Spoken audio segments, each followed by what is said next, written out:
Welcome to the Coaching Life Podcast.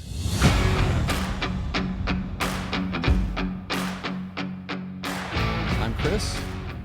Right across from me is Coach Martin, also known as Patrick Martin. And then we have a guest today, and we're really excited about the guests we have. We're always excited about our guests, but today I have reasons to be extra excited that you're here today. But I'll just tell you who she is. Her name is Kendall Hickey, and Kendall, welcome to our little show here. Thank you. Yeah. So let me tell you a little bit about Kendall, Pat. I don't know if you know this about her or not, but she is is there more than one Libero? This year, yeah, we're doing two. Okay. You're the starter, right? Yeah. She's on the floor a lot. That's a defensive specialist, right? The back row, digging a lot of hits. The defense position, yeah. So she is a Libero on the Ohio University volleyball team. You're in your junior year, right? You're academically and athletically. And she's not only a key leader on the volleyball court, who is known for her energy and competitive drive, and you'll see that here today. I told you better bring your A game today because she's a spitfire. She's gonna bring a ball of energy here. Yeah, I don't feel energetic this morning. So. Right.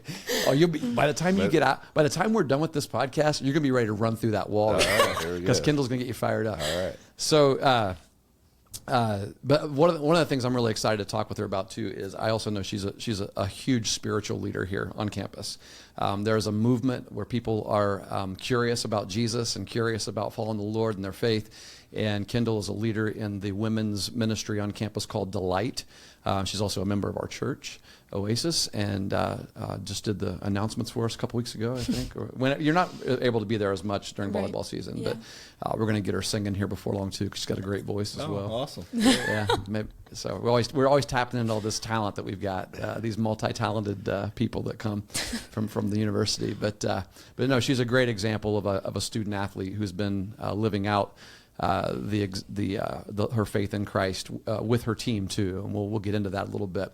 But really today, I mean, we just want to talk to you, Kendall, about that kind of leadership that you've been able to have here on your team as a volleyball player as well as a Christian. But just a couple things about her. I know, so your hometown is Fishers, Indiana, and that stuck out to me because I have a really good friend who lives in Fishers, Indiana. He moved. Really?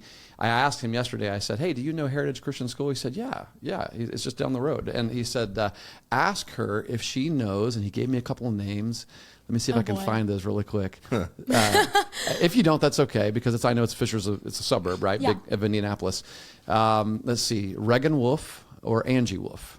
Angie would be the school nurse, I think, yeah. like your two worlds just collided, right? I was like, well, yeah, and Wolf is also like a pretty common name there. I would say. So cool. Yeah. So anyway, if Steve listens all the time, and so there, I threw that in there for him. But, right, shout out. Yeah. So at Fishers, you were named MVP of your volleyball team in 21 and 22, and your team won a state championship. We did my freshman year. 2A state championship in 2019. So I want to talk to you about that and that ride a little bit, because this is a very timely podcast episode because Eastern, the Eagles, right? Fishers, Indiana Eagle, or the Heritage Christian Eagles. Yep. So the Eastern Eagles, where I coach, the volleyball team, who actually are very, very young. Sophomore heavy team, right? Sophomore, junior, freshman even. Yeah, there's a sophomore. The setter's a sophomore, and she just recorded her 1,000th set or assist, and I think in the most recent district game. They just won the district championship, and they're advancing to the regional semifinal tomorrow. Wow. Yeah, and I texted the coach and I said, I'm going to send you the link to this episode as soon as we're done. And she's really excited about it. So those girls she's going to have them listen on the way there, I guarantee All right. So it'll be fun. So no pressure or anything. No pressure. But yeah, just some stats here at OU too. I took some things down. In one notable thing, I thought it was a typo. Last year in your game against Toledo, you had 41 digs, is what you call them? Oh, yeah. Wow. That's insane, right? Because like your high this year is like 21, which is a lot. Yeah. How many sets did that game? It was go? a 4-set match in 41 days. You were just all over the court. It was wild, yeah. Is that a record? I think for a while it was number 1 in the MAC for a 4-set match. I would imagine. Yeah. That would have been so frustrating for the other team. For Toledo. Yeah. Yeah. I mean, they just kept hitting it to me, so. Yeah, just kept hitting it to you. They made it easy. Like it just was right where you were. I'm just kidding. Yeah, but that's pretty. That's cool. So this now you all know this is who we're talking to. Right? So she's everywhere on the court. Last night you played Kent State, had a win over Kent State, right? Yep. Won that in 3. 15 digs in last night's. Yep. Is the whole when it's collected? Is it a game or a match? Honestly, I don't even know the answer. That's a great question. Yeah, I think they're interchangeable. I do too. I feel like in volleyball it really is. Yeah, because it's and I've heard officials. I'm glad to hear that somebody who's played all of her life doesn't know the answer to that too. know. So, Match point, game point. Like I've heard both. Right. Yeah. Right. Maybe a tennis player would have it's similar in tennis too, right? Tennis is match, I think. Yeah, I think Yeah. tennis is match. But I mean, it's set. You have sets and things, right? I don't know. But anyway, we're not here to talk about tennis. So yeah, Kendall, welcome to the Coaching Life podcast. Thank you. A podcast that you probably joining us. always wanted to be on. Yes, it's an honor. It is. Bucket list. It really is. That's right. Let's talk about Let's do it. the state tournament, the state championship. Let's go right to it. Right to that. That's what we like to hear. Tell us about that. So you say you're a freshman when you won? I was a freshman. Technically, I was on JV, and I was dressing varsity for that match, and they let me dress.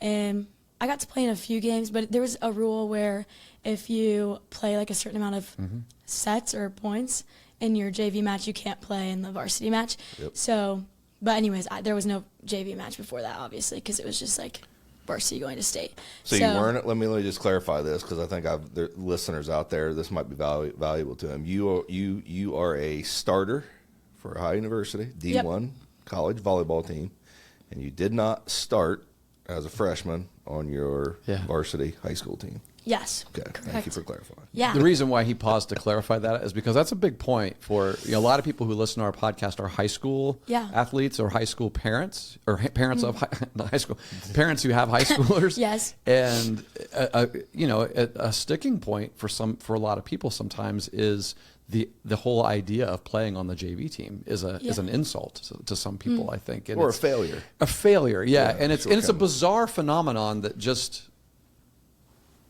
It's recent. When I say recent, probably in the last 20 years or so. I don't know. Maybe it wasn't for you. Like, did you feel like you were a failure because you played on the JV team? I mean, I know it's frustrating. You want to be on the varsity. It was definitely frustrating. People expected me to make varsity, and they were like, "Oh, why didn't you make varsity? You should have beat out this person or this person." And I was just like, you know what? I'm a freshman. Yeah, it's okay. There's so much time. And yet, your team won the state championship. We still won the state championship. The coaches did something right? I guess, yeah, and they let me go in. So yeah, there you go. That was crazy. I was in for a few points, and the experience as a whole is like something that's kind of incomparable, really. Just like the crowd. We played at Ball State for the state championship. Did you? And the crowd was huge, and there's games before us and after us for like the, I think 1A plays before us, and then we played our 2A state championship. And then there were people coming in for the 3A, and everything was behind, so it was like extra people. I don't know, the environment was awesome. But volleyball environment's awesome anyway. It is so cool. I love the intensity of volleyball. It's my favorite sport to watch, but it's the most stressful sport to watch, I think. Yes, that's so true. That's so true. I would enjoy coaching volleyball, I think. That last Eastern game was crazy. Oh, I know. I was watching it. So I was watching that game. They played when the OU football was at Eastern Michigan.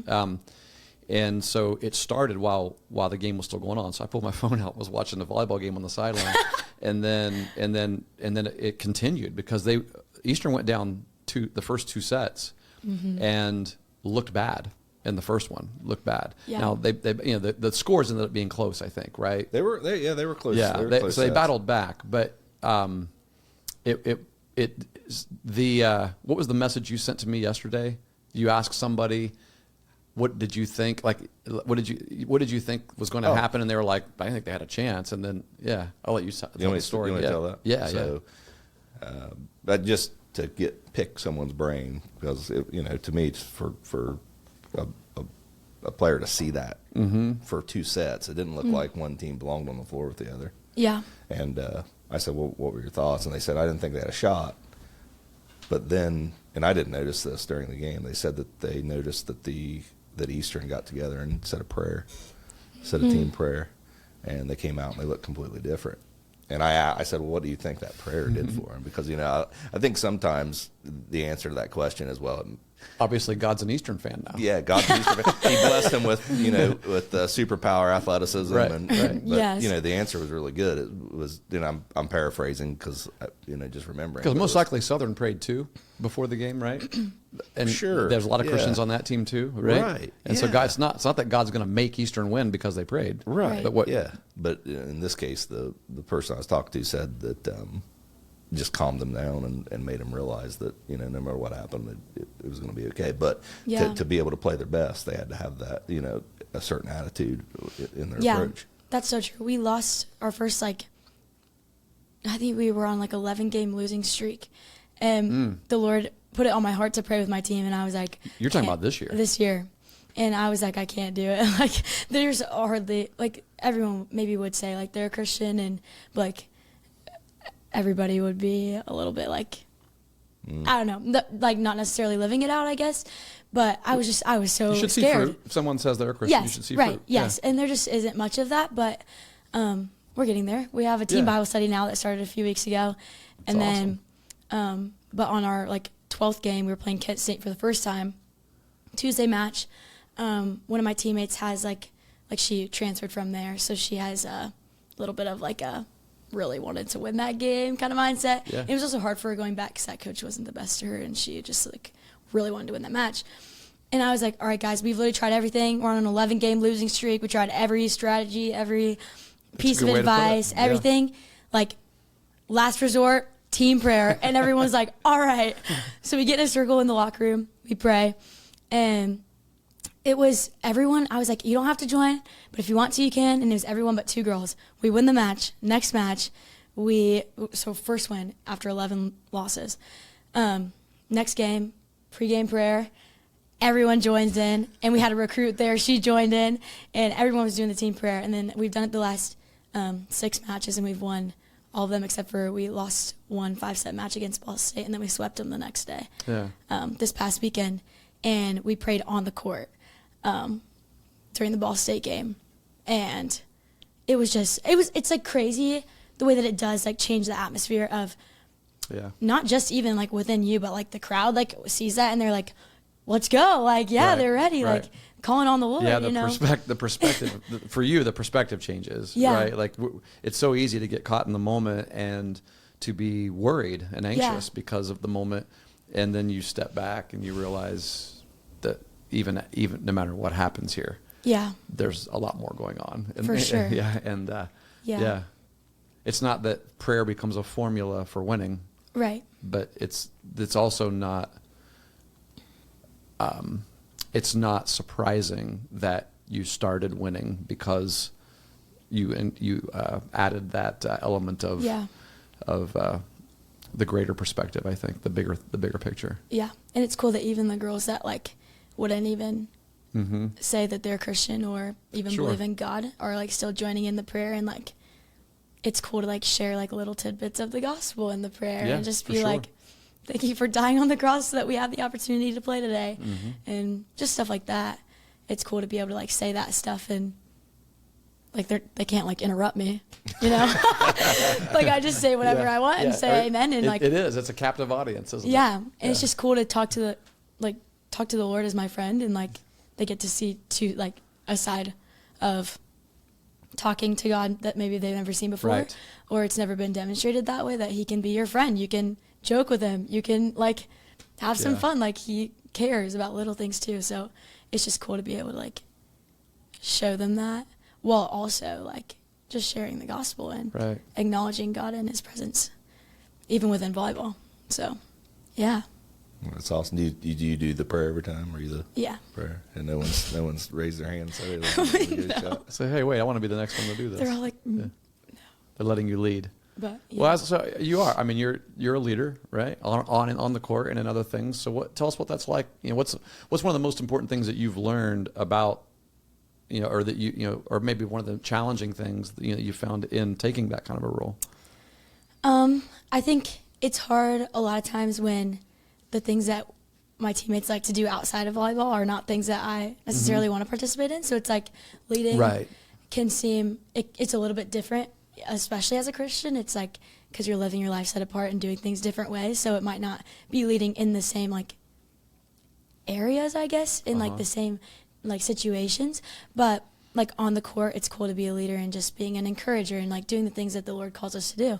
It's just being an encouragement to other people and calling people higher, whether that's character-wise or like in the sense of volleyball. Like if I know you can stuff the girl on the other side, like I'm going to let you know that you can do that next time if you get tooled. Like I'm going to just call you higher in that way. And it like is still like a leading, like a way of leading, I would say. It's just calling them higher in that way. And then also, I would say mostly I'm a very big encourager, and sometimes I get told I'm too nice on the court because I'm like, you got this, like, yay. But I guess just being an encouragement and like that keeps me like in the right mindset too, of just like putting others before myself and just feeding into them, pouring into them. And one of my teammates actually recently told me I was so nervous for the Ball State match because I had so much family and all my friends are there, and it was so fun. But I was so nervous because I was like, they've never seen me play. Like, I want to do good. And she was like, sometimes like you got to just tell yourself it's excitement and just pour into other people, and you'll forget about like how you're feeling yourself. And I was like, the way that is so biblical, and you probably have no idea, is crazy. But yeah, so just pouring into other people is honestly like a way that you can lead. And even if you're not on the court, not playing, like you can still be an encouragement to your teammates, be their biggest cheerleader. I don't know. I say encouragement is the best way to go when you like don't know how to lead by example sometimes, even though like you might have a hard game. It's like you can always encourage, you can always uplift your teammates, and it doesn't take any talent to be able to do that. No. Yeah, to just choose positivity over negativity. Just a choice, so, it is. It's a choice. It's a skill also. Yeah. You got to build it. That is true. You got to build it. Yeah. That's so true. Yeah. But yeah. So we mentioned that you play defense. Yes. And I'd actually like to hear you talk a little bit about what it means to like to commit to defense day in and day out when those aren't the stat lines that people see usually, right? That like everybody loves the hitters, right? Because they're tall and they take up more space, right? And exactly, easier to see, and it's flashy, right? Yes. It's someone sees, you destroy somebody on the other side, and it's like, but also making a heck of a play on that back row is exciting too. It is. I feel like our coaches do a really good job of pointing out like defensive stats, even if like. Yeah, our offensive players have a great game. Blocking wise, we have a great game. Like our coaches like never fail to point out the defense because they know that like you have to work hard too, and like the hitters don't get the chances that they have unless you get the dig or unless you pass the ball well.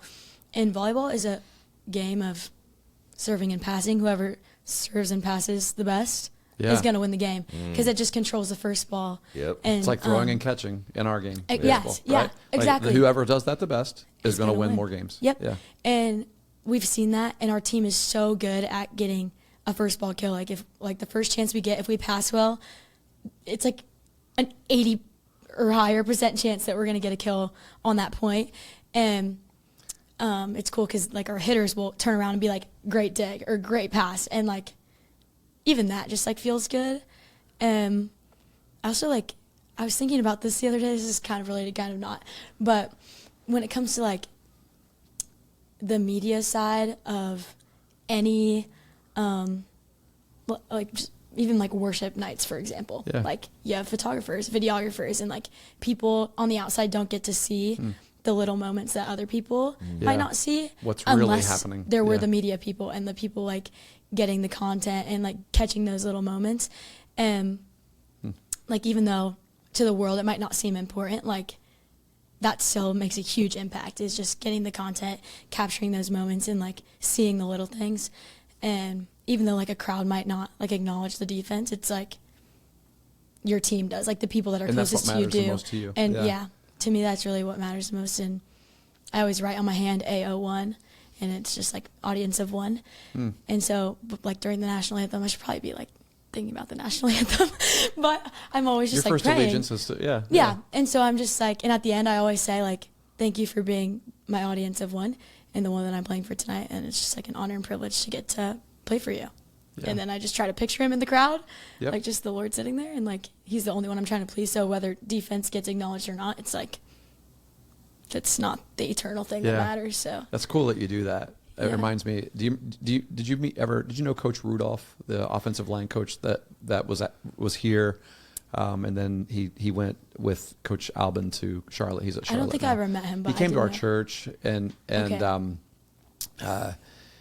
he and I talked a lot before and after games. And one of the things he told me, I don't think he'd care if I shared this, but he said that he came up to me one day on the field and he said, I want to show you something. And he just like wrote the like section 4. It was a home game.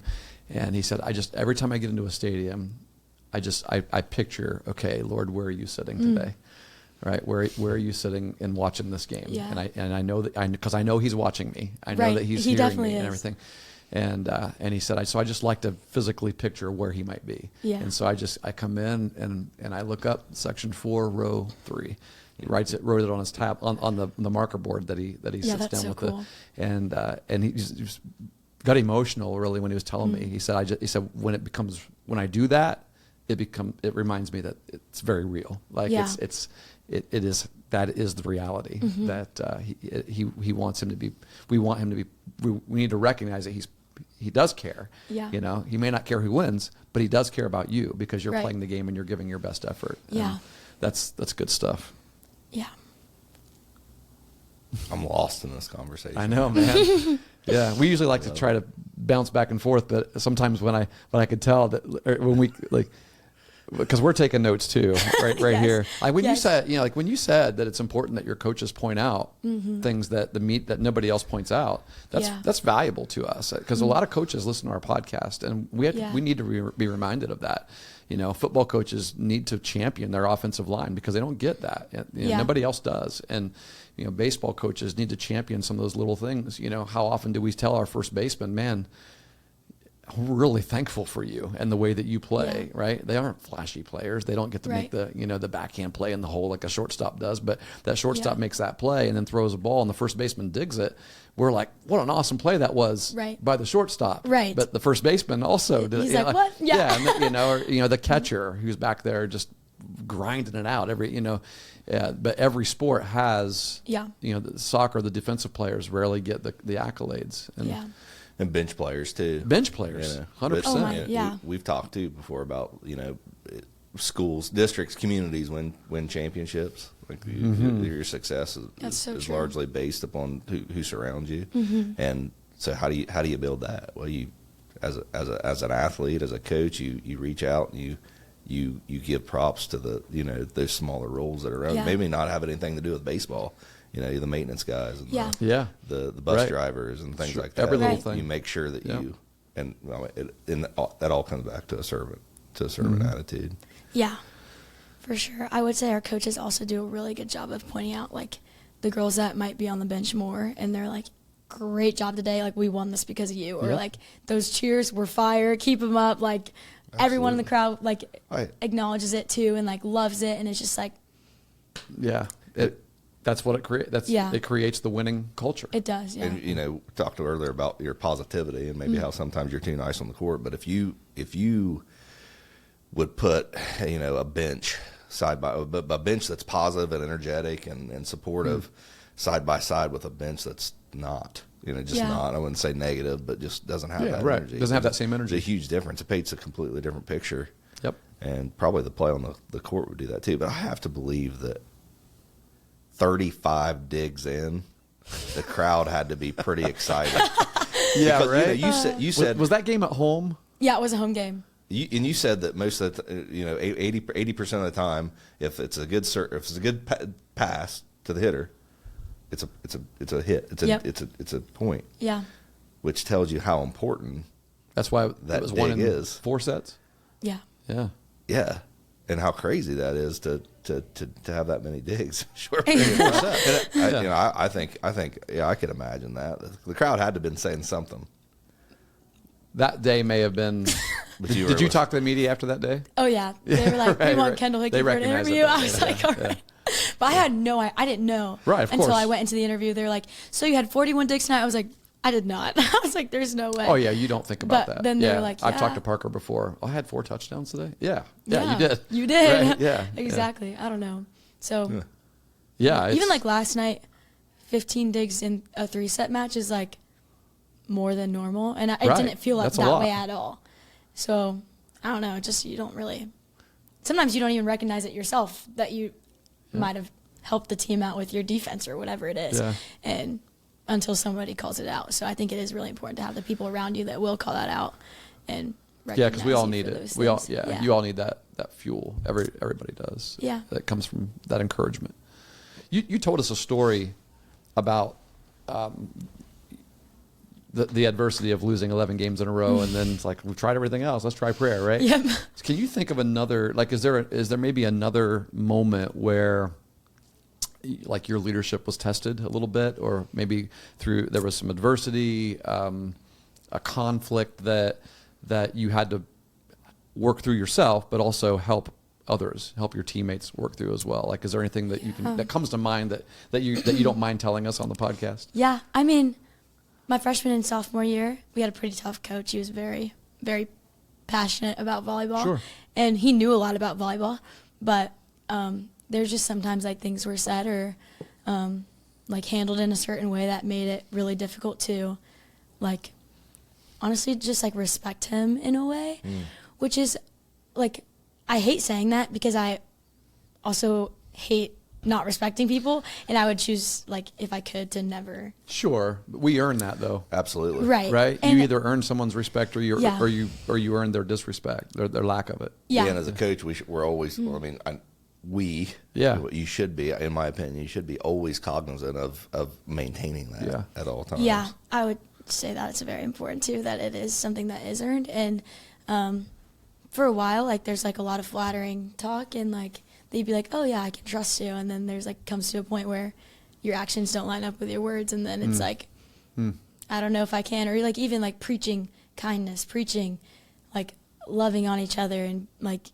being a good teammate or coach or whatever, and then it comes to like a hard spot in the road, and you're not living out the things that you're constantly preaching and telling your players to do. It's like that causes us to lose a lot of respect. And I feel like there was getting to a point of it was towards the end of the season, especially last year, where like we were just all frustrated and we wanted to respect our coach, but it was really hard for us, and we all came to a point of like almost wanting to lose. Like it was like hard to stay in the season and keep going because we were like, this isn't enjoyable. I'd rather it end. And than keep experiencing this. So that was definitely a moment of leadership, of stepping in and being like, guys, look, like, this is when we have to step up and do this for each other. Like, we're not doing it for a coach or even like somebody outside of this team. Like, this is when we come together, do it for each other, and we play our best volleyball until the season's over. And when the season ends, we can handle the other situations going on. But like, we're all here to play volleyball. We all practice every day not to do bad in a game and like purposefully do terrible, like, just because of a coach. Like, we need to do this for each other. And I feel like honestly that was probably a big moment of adversity that we all faced as a team. And being a leader in that moment, it's like you kind of have to choose to like go down with everybody and like stay in that mindset of like, yeah, let's just lose. Like, that's just easier, you know, or like stepping up and being like, you know what, we can make the most out of this. And there's a better option. There is a better option. And let's make a choice and choose that and take steps to doing that. And so, yeah, I would say probably, honestly, freshman and sophomore year, it was a lot of those moments of just like looking those times in the face and being like, all right, you don't get to win, and we're going to push past this and make the most out of it. So it became a variable that you can control. Yeah. You talk about those things. You probably don't have it in volleyball, but sometimes when we go out on a baseball field, it's cold. Yeah. Or rainy. Right. Or the umpire stinks.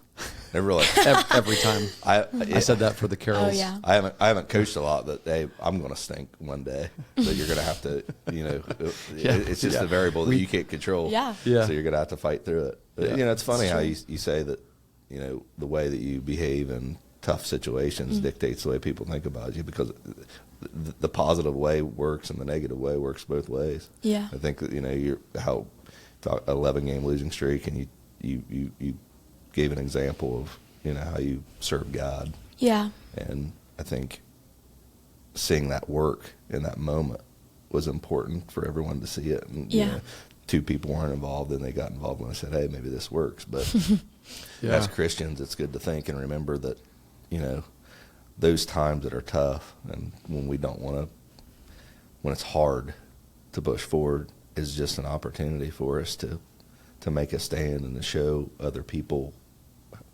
the value in having a relationship with God. Yeah. What it brings you. Yeah. And I think, more than just wins or, being graced with something that you want, it's just being able to get through it. Yep. A lot of times is all people need to see. Yeah. And Because sometimes you're going to pray before every game, and you may go 0-25. Right. And what do you lean on? How do you get through that? Yeah. Right. Well, that's where that faith comes into play again. Yeah. Yeah. We've talked a lot about. Were you getting ready to say something else there? Go ahead. Well, your faith is intersected with your sport a lot. Oh, yeah. Right. Has there been a time when God has used a challenge like that? Like, can you think of a disappointment or a challenge that you can point to and say, I know that I grew in my faith because of this? Oh, yeah. Because it's not, because again, there's the bigger picture. The sport may not be going well, but this is something that I can look back and see God did that in me. You may not see it moving forward. I talked with a couple football players about that last week. Like, I get it, man. It's That's tough the hardest right now, part, yeah. right? But just keep pressing forward, because one of these days you're gonna be able to look backwards and see what God did through that. Yeah, I would say, like, going back to, even all the way back to like my senior year of high school, I tore my ACL right before that season. So I was out my whole senior year. oh wow. And my faith actually became very real, like in that season of recovery. And not just because volleyball was pretty much my everything, like my whole identity, everything that I was known for. We hear that a lot from our guests when we come in here. I'm sure that's very common, especially like as an athlete. It's just like, it's what you do so often and put so much time and effort into that. It's like, that's what you start to like know yourself as even. And that's really where I was in high school. I had a big moment after I had my surgery. My dad got really sick, and then I also had a breakup. And all of those things combined, I ended up going to a worship night with my friend, and she dragged me there, and I was having like the worst week of my life, and I was like, I don't want to go. She's like, you're coming, and I was like, I don't want to feel right. good. I was just like, right? I should feel bad right now. Yes. Yeah. And I was just like, I can't go. And she's like, I'm picking you up. I was like, all right. So she picked me up, and I had the craziest encounter with the Holy Spirit. And like from that day forward, my relationship with the Lord has changed completely. And that was also like the first night someone had ever prayed over me in a moment for healing in an emotional and like mental capacity, and not just like physical, but also throughout my recovery, there were also like physical healings that happened that I was so blessed by, and now is a part of my testimony that I get to share and also hold on to in moments where it does get tough. Like, and I feel like senior year prepared me so well. Like that was a lot of pruning through that season, but getting here, freshman, sophomore year, it was rough. It was really rough because I came here, didn't know anybody. Like, I'm from Indiana, and a lot of my Indiana friends at my small Christian school that I went to the same schools. And a lot of options in Indiana. Yeah, and there's also a lot of options in Indiana, and there's also like Liberty and Grand Canyon University, like all these really cool Christian schools that are awesome. But I chose OU, and I didn't even know about OU till I committed here for volleyball.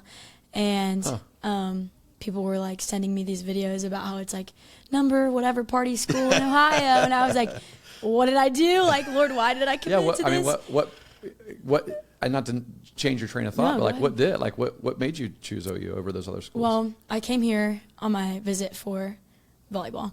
And there were two of my teammates that were Christian, and it was Caroline Clifford. Yeah. And was Charity. Here? Yeah. And I talked to them both about Curtis Rourke's wife is Caroline. Yes. Oh, okay. Yeah. And they would be my teammates when I came in for 2 years. Charity also 2 years, and Brooks, kind of Brooks's wife. Yes. Brooks has sat in The that chair. wives, Curtis yes. has sat in that chair. Yes. We never did get Charity. I feel bad about that. We'll have to do it remotely. The honorary. That's No, right. I'm just kidding. But they became like my closest friends, and they were older than me, so it was like I had them, but that was like the only community that I had here. But I chose OU because I was like, okay, there's a start, and also obviously this campus is beautiful. So came here and I like fell in love, and also I wanted a bigger like college campus feel, and I was like, the offer that I got too for volleyball was like, that plays in. it definitely played into the factor, because usually like my position doesn't get more than a 2-year scholarship, and they offered me 3 years here, so it was like That's awesome. nothing was like really comparing to that. And then How I got many here and scholarships does visited. volleyball get? I honestly don't know the You answer don't to know? that. Yeah. I think it's a certain amount of money. It's going to depend and on then if a the certain school amount is of full fully rides. funded as well. But Yeah. I was wondering if you knew how many the NCAA allows. I'm really not sure, Yeah. but It changes. It's it does changing. change. And like by position, usually it's like hitters will get more of a scholarship because they can play more Yep. positions or whatever. I'm sure it's the same with like For other sports. Yeah. But yeah, so that also played a big factor. And so I kind of just trusted the Lord with it, and I was Right. like, all right, this is where you want me, I'll go here. And then after the fact of committing here, people were like, big party school, whatever, you're going to have so much fun. And I was like, no, I'm not. Like, that does not sound I'm fun. going to have fun, but not the way you think. Exactly. Yeah. Was that And- was that your perception of the atmosphere when you first came? Like aside from the folks that you relied on and your community, your small community, did you see that in the environment? Once I got here, Yeah. I definitely noticed that. And even like my first night here, my teammates went out, and I was in my room by myself, and I was like, wow, this is going to be really lonely, and living set apart's not going to be easy. And for a while I did fall into all Sure. of the stuff, because it was just like what everybody did, whatever. I felt very convicted about all of that, and the Lord changed which is my good. ways. Yeah. And so then Delight became what it is, and I do want to get to Delight. I do want to talk. Yeah. I'll let you talk For about that, sure. because that's something else that you're very. I know it's a big. You're Yeah. really passionate about. But So yeah, go ahead. Because there's something Yeah. about what she said too. That Well, go ahead. it may be the same thing that you have. No, you go. Go ahead. Go ahead. Yeah. Well, I was going to say from that initial experience that you had when you came here, you know, and have you seen, because they're not just there's I don't think it's debatable that there's a revival of Christian energy going on in the country, in the world. Yeah. Have you seen that on campus, like the examples of the way God has impacted students and teammates? And 100%. I think I see it most through my teammates, because I'm with them all the time, and I can see there's so much curiosity. And since we started doing that Bible study, like girls are asking, honestly, like tough questions where it's like challenging me, and I'm like, That's awesome. oh no, like what if I don't know the answer, but it's okay to not know the answer. Sure. Like you can look into it with them. And like, it's just, I feel like I think you guys mentioned this at the beginning of the podcast, just the curiosity that's like rising up right now is so cool, because God can do so much with like people with questions, and like people that want to know more. And I'm seeing so much of that within my team. And then also with Delight, it's like girls were so hungry for a community that they didn't know they could have at a college campus like this.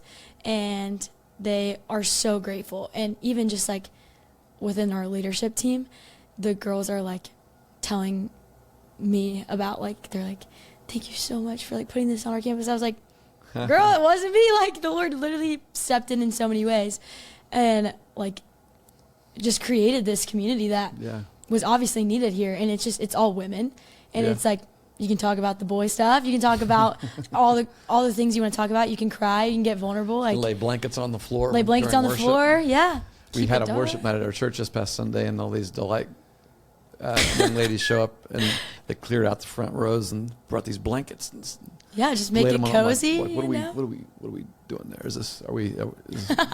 Is this? were your chairs dirty? I don't know. I'm like, they're like, like oh, the that's what chairs. we do, right? And they weren't all facing the same direction, so it wasn't anything like that. It Right. wasn't a Mecca deal, but It wasn't. It was just, it's a comfort deal. I think. Yeah. So, Good deal. I Just didn't, make it I comfortable. didn't even but put that so together. again, Yeah. I'm gonna put a pin on Delight for a second. Yeah. When you talked about your recruitment and the experience that you had when you came here, and one of the things that made you choose here was the people that you connected with, particularly. Yeah. Do you remember 3 or 4 episodes ago, we had DC in here, Delaney Crawford, and remember his story about coming here for his recruitment from California, from Virginia. He went to Virginia, and then from Virginia he came here. Wow. He was he transferred here. The exact same thing. He said, came here, like, why Ohio? You know, he had a parent that when his dad played football here, but he's like, you know, what's going to make me want to choose here? Parker, Coleman, and then Colton, I think, had moved here too.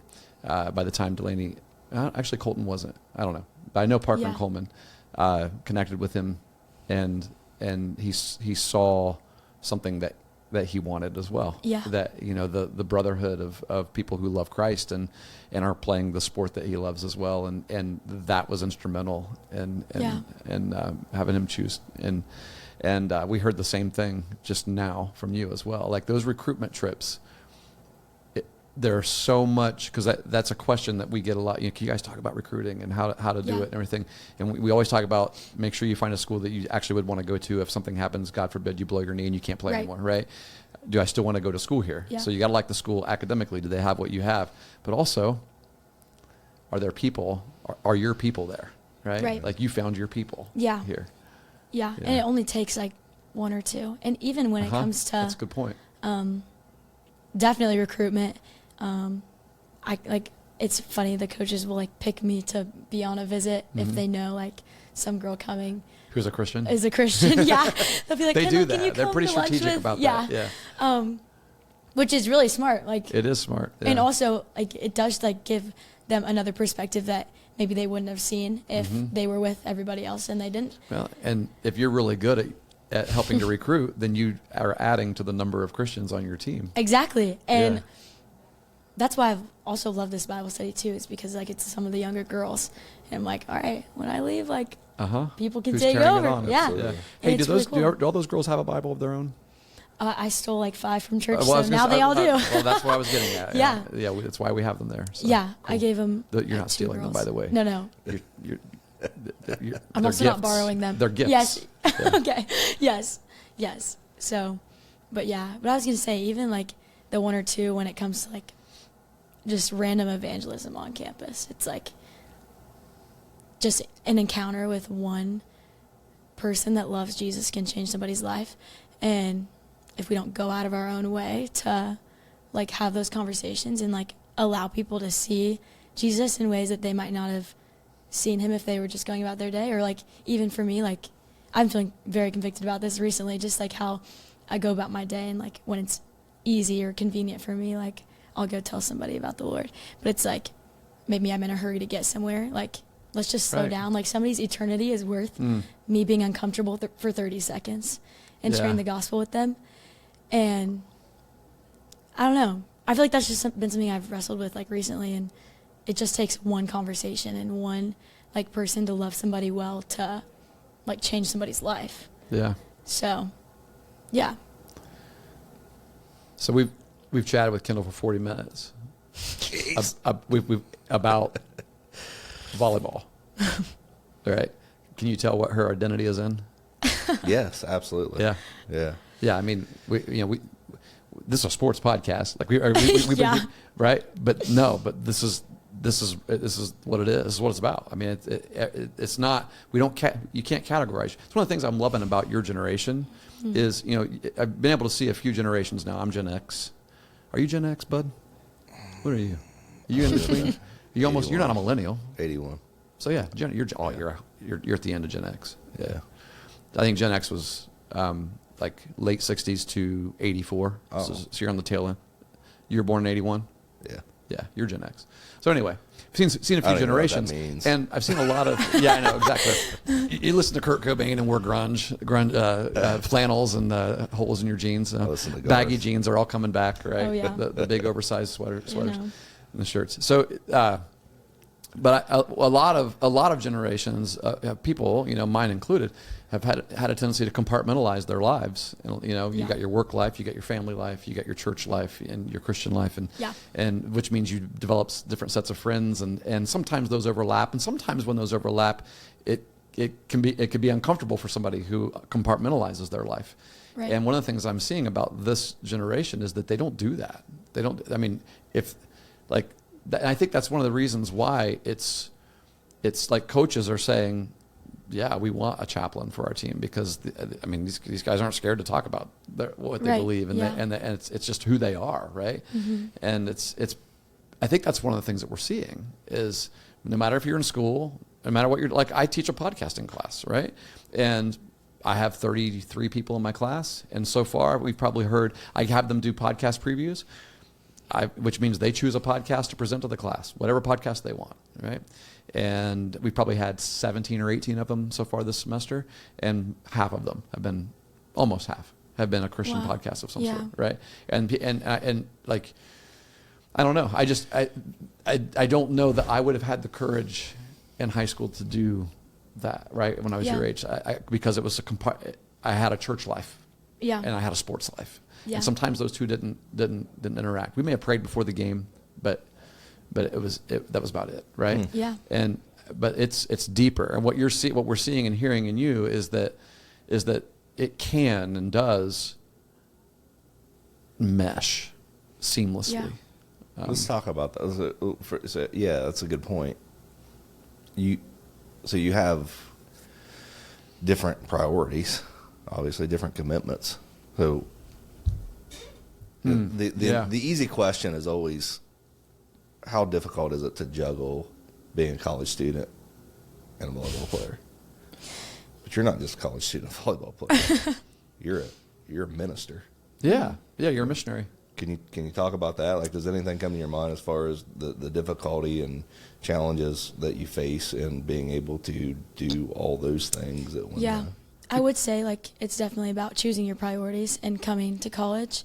At first I was like, I don't know what my priorities are really going to be, because I came in with volleyball and with classes, and I was like, all right, so where am I going to put my priorities at first? And I came here and I was like, okay, I practice this time, volleyball this time. Time management is obviously huge, but then you throw starting a ministry and then leading that ministry, and then there's a lot of other ministry things going on campus, like the Freedom Nights. I don't know if you guys have heard about those, but that's been happening. Combining a lot of campus ministries to put on worship events here on campus. Yeah, and that's been going on the last 3 semesters. And you were instrumental in starting that as well. Yeah. Yeah. And when the Lord puts a lot of things on your heart, it's you kind of have to choose what you spend the most time doing. Kendall, you and I are kindred spirits. I do 1,000 things as well. Yeah, but it's more than 1,000. I know. But you just gotta for me, God's the priority, and the rest falls from it. So when I go to class, it's who can I be a light to? When I go to practice, who can I be a light to? It's you're just constantly. But at the same time, I have to I got to be really good at volleyball, or I'm not going to be able to have that platform. I need to be a good student, or I'm not going to. And so those priorities are still high, and you do focus time on your classes for sure. But at the same time, but I like that it is meshing. Because God's always the highest priority over all of those. Yeah, and the rest kind of just, I guess, it sounds simple, but the rest kind of really does just fall into place. And it when God is your priority, you want to do your best in the time that you have at practice, and the time that you have getting extra reps. If you have 30 extra minutes after practice, use them. And you can use them for the Lord. And the same with classes. If you have a paper to write to the best of your ability and do it to honor the Lord. He wants our best. And so that's what we can give to him. And that's so nothing compared to the fact that he died for us. So let's just honor him in our schoolwork. Let's honor him in our time that we have of practicing. And even though it can seem overwhelming, I feel especially from the outside looking in, and when you get caught up in like the stressors of that, like just having an eternal perspective of like, in the end, is this going to matter when I stand before the Lord? Like, truly. Yeah, and that's true. So I really just think it comes to like doing your best in the time that you have with the things that you have, and like being able to steward them well, especially in a world where we get so busy and we do take on so many things at once. Crazy you said that, because you just posted recently on Facebook, and I don't know what the reason you posted it was. Everything you do it as if you do it for the Lord. The Colossians 3:17. Yeah. I put that on. I overlaid it on a picture of the football team praying after the game at Eastern Michigan. So it was just It was just a passage that I selected for that photo. Yeah, but knowing the people, some of the people that were in the photo, knowing that like Parker was leading the prayer. Yeah. And so he was in the middle of the photo, knowing that is exactly how he lives, and that is exactly how she lives. And I know a lot of athletes that is true of them. And so that's the passage that came to mind. Yeah, that's awesome. Yeah. That's great. So you can. I know you got like 2 minutes before you got to roll on the run. But you lead. Not only do you lead the Delight Ministry, but you helped start it. Can you tell us what that is? For there might be some young ladies listening who are thinking about coming to Ohio University, and you can tell them about what they can get involved in. Yeah, Delight is just a women's ministry. It's almost on 300 campuses now around. And it wasn't at US. Ohio University until when? Until second semester of my freshman year. 23? So, or was that spring of 24? It'd be spring of 24. Yeah. Yeah. Basically, we just get together. We have, it's like we go through a book study each semester. There's a book that we go through, and sometimes it's topical, sometimes it's like going through a book. And this semester we're going through the book of John. It's been incredible. Yeah. And we'll do small groups, worship. We have events throughout the week, and we have like 2 or 3 a month that we do, and we do community events and service events and really just everything. It's just for building community purposes, I guess, and just like in the Lord, because we want the girls to have an opportunity to have that in college, which it's super special that it is like just women. Like, not like, I think crew is awesome because you can have like the guys and the girls, and like everyone can relate to each other and all these things. But then when you have like, well, I guess really all the other ministries are like co-ed, but when you have just women, it's like there's things that we can relate to each other and like talk about that maybe we can't talk about in like a co-ed setting. And it's just like, you can just be vulnerable and real. Yeah, they could be vulnerable in that setting. They're a little more open to being vulnerable where they wouldn't necessarily in a athletes in action setting or a crew setting. Yeah. So that's pretty much what we do. It's awesome. And it's going to feel pretty good, though. I mean, I know you don't do it for this reason, and the Apostle Paul tells us that if we're going to boast, we're going to boast in the Lord. So let's. I mean, but when you leave from here, and Delight continues, right? Like Charity, she helped start it too, right? Or I don't know how. I don't know who all was instrumental in starting it, but I thought maybe you guys. She helped, yeah. But like when you leave, and it's still going on, you're like, that's gonna be really neat to think about, right? Yeah. Like there's a legacy there that you have left Ohio University. For sure. Besides volleyball. Yeah. Right.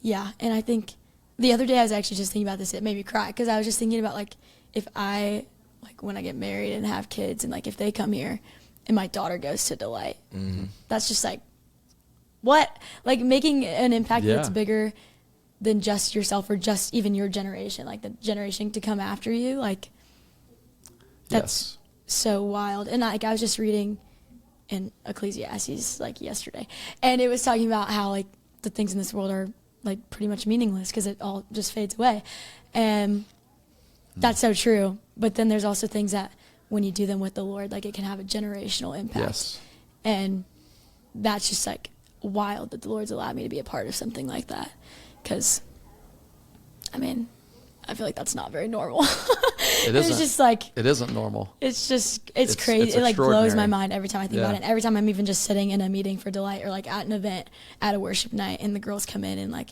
you're giving them all hugs and like you know them all by name, and it's just like it's just so special to get to be a part of something like that, and for something bigger than myself or even just this year or the people that I'm around now, but for people that come after me.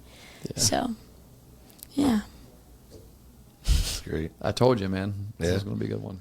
Yeah, an hour is not long enough. We have to ask though. Yeah, because we know you have to go. Yeah, we ask. It's 12:45 now, but real quick, we ask every guest that we bring on the same question. It's, do you have a favorite memory or just something that sticks with you from your career as an athlete? We didn't even talk about if you played other sports. Do you play other sports? Not now, but I used to play. You? Yeah, I played soccer, basketball, gymnastics. Oh wow, there you go. Yeah, I did. Yeah, a lot. So of stuff. is there a memory that sticks out in your mind from the moment that you started playing sports to now that you just would say it would be the top? I know it's difficult. Yeah, I've been. When you guys sent me that question, I was like, I'm gonna have to wrestle with that one for a second, because honestly, like, this is very recent, but like playing with my team, winning that game, I will never forget that.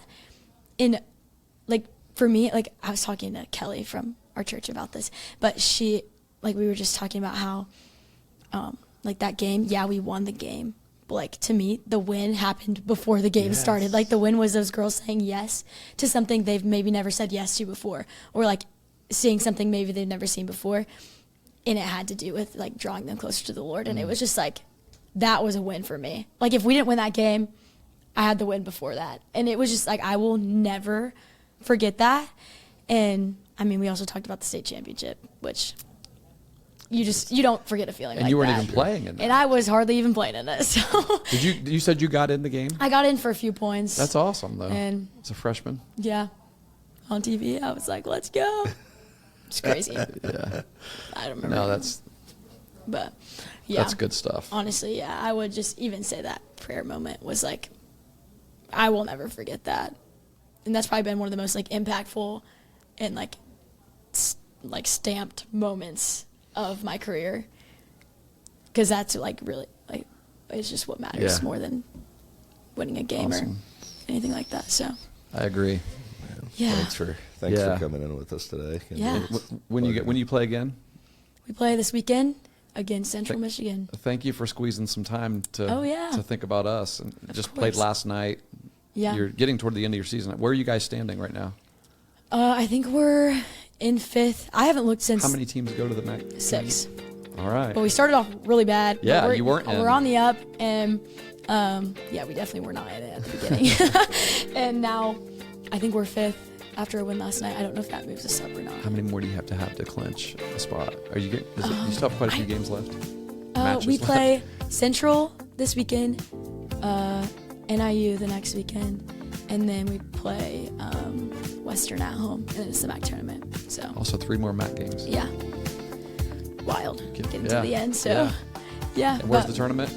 It's at Bowling Green this year. Okay. So yeah, we'll have to travel to the orange and brown, but yeah. Being in it though, be pretty cool. Yeah. Get there. Good luck. Thank you. Yeah. Yeah. Thanks, Kendall, for. Yeah. I love the Ephesians 2 reference too on your shirt there. So, two of the greatest words that anyone will ever hear. I love it. This is who I was. But God. Yeah. It's so true. Yeah. Thank you guys for having me. Absolutely. Our pleasure. Awesome.